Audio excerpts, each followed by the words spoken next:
మా ఛానల్కి స్వాగతం. చూస్తున్న వీక్షకులకు ప్రేక్షకులకు ప్రియ కాళభైరవ భగవద్బంధులకి స్వాగతం పలుకుతూ మమ్మల్ని ఎంతగానో ఆదరిస్తూ ఉండబడినటువంటి ప్రియ సోదర సోదరీమణులకు అందరికీ సనాతన ధర్మ సంరక్షకులకి వీక్షకులకు ప్రేక్షకులకు 2024 సంవత్సరంలో శేషభాగమైనటువంటి 15 రోజులకు వీడుకోల్ పలుకుతూ 2025 సంవత్సరానికి స్వాగతం పలుకుతూ ఈ సంవత్సరంలో జరిగినటువంటి అష్టకష్టాలకు ఇబ్బందులకు అనారోగ్యాలకు స్వస్తి పలుకుతూ నూతన ఆనందంతో 2025 సంవత్సరం స్వాగతం పలకాలను కోరుకుంటూ 16/12/2024 నుండి 31 డిసెంబర్ 2024 వరకు పుట్టినటువంటి వారందరికీ కూడా ముందస్తుగా జన్మదిన శుభాకాంక్షలు.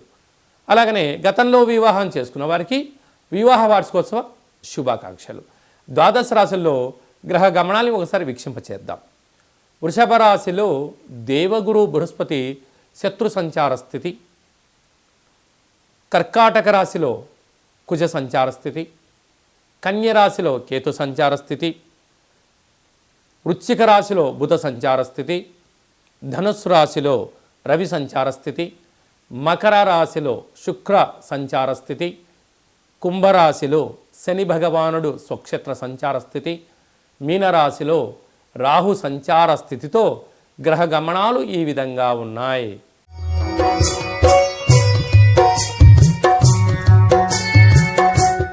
కుంభరాశి వారు ఈ ఆంగ్ల సంవత్సరానికి వీడుకోలు పలుకుతూ నూతన ఆంగ్ల సంవత్సరానికి స్వాగతం పలుకుతూ ఎలాంటి కష్టాలను నివారించుకోవాలి, ఎలాంటి ఐశ్వర్యానికి స్వాగతం పలకాలో ఈ వీడియోలో సవివరంగా సంపూర్ణంగా తెలుసుకుందాం.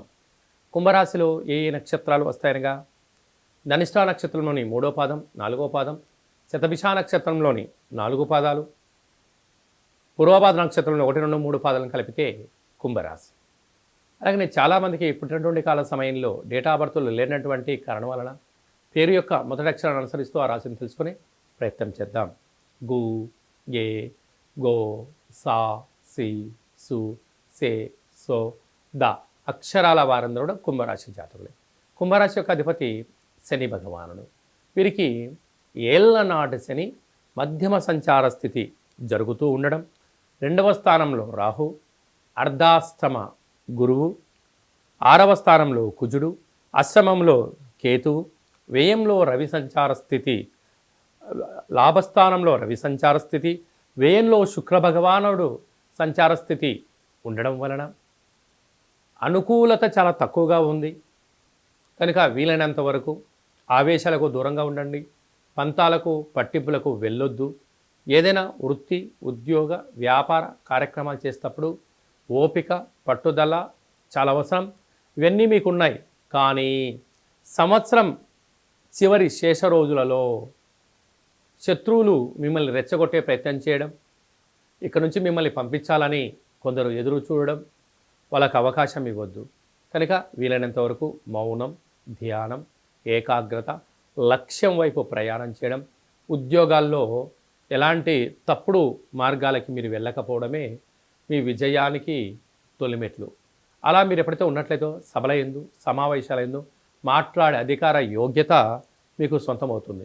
కనుక గ్రహ సంచార స్థితి అనుకూలంగా లేదు. కనుక ఇలాంటి కాల సమయంలో ఒక గ్లాసు బియ్యాన్ని అన్నంగా ఏర్పాటు చేసుకొని అందులో పసుపు వేసినట్లయితే అంత పచ్చగా మారిపోతుంటుంది.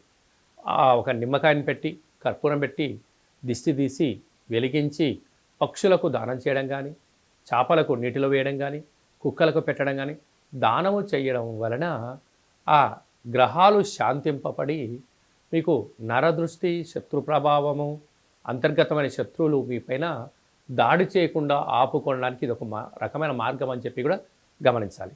అలా కుదరలేదు, ఈ కింది నెంబర్ సంప్రదించండి, ఏం చేయాలో చెప్పడం జరుగుతుంది.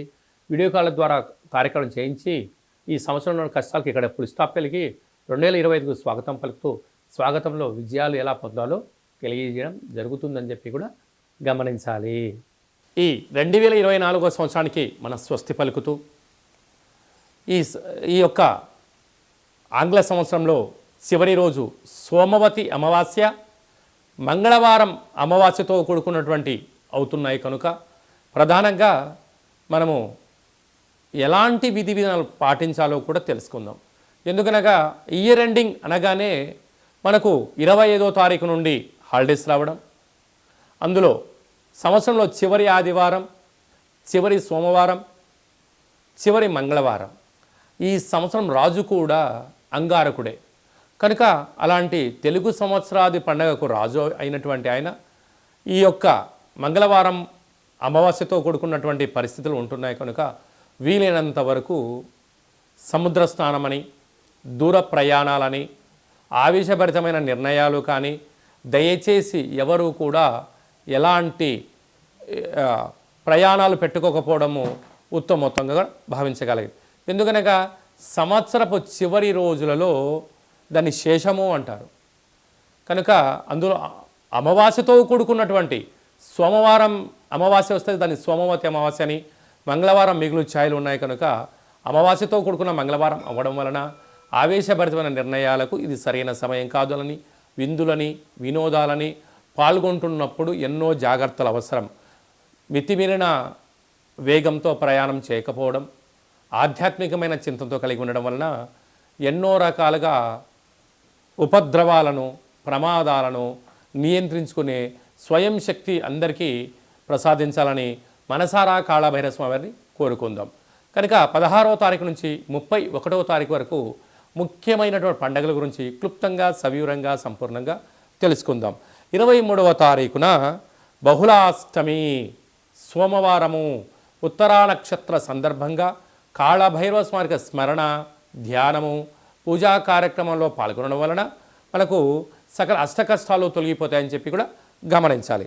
అలాగనే మనకు 30వ తారీఖు సోమవారం పూట అమావాస్య, సోమవారంతో కూడుకున్నటువంటి అమావాస్య అని సోమవతి అమావాస్య అంటారు కనుక సకల గ్రహదోషాలు సంవత్సరంలో ఉండబడినటువంటి వాటన్నిటిని కూడా వదిలేసుకొని కొత్త ఆనందకరమైనటువంటి స్వాగతం పలకాలి అన్నట్లయితే కాళభైరవ స్వామికి స్మరణ, కూష్మాండ దీపము, నారికేల దీపము, ముడుపు, కాళభైరవ హోమ కార్యక్రమాల్లో పాల్గొని దిష్టి తీసేసుకొని కుక్కకు మహారాజు గారు కానీ పక్షిరాజవారైనటువంటి కాకికి ఆహారాన్ని పెట్టుకోవడం వలన యోగదాయకం.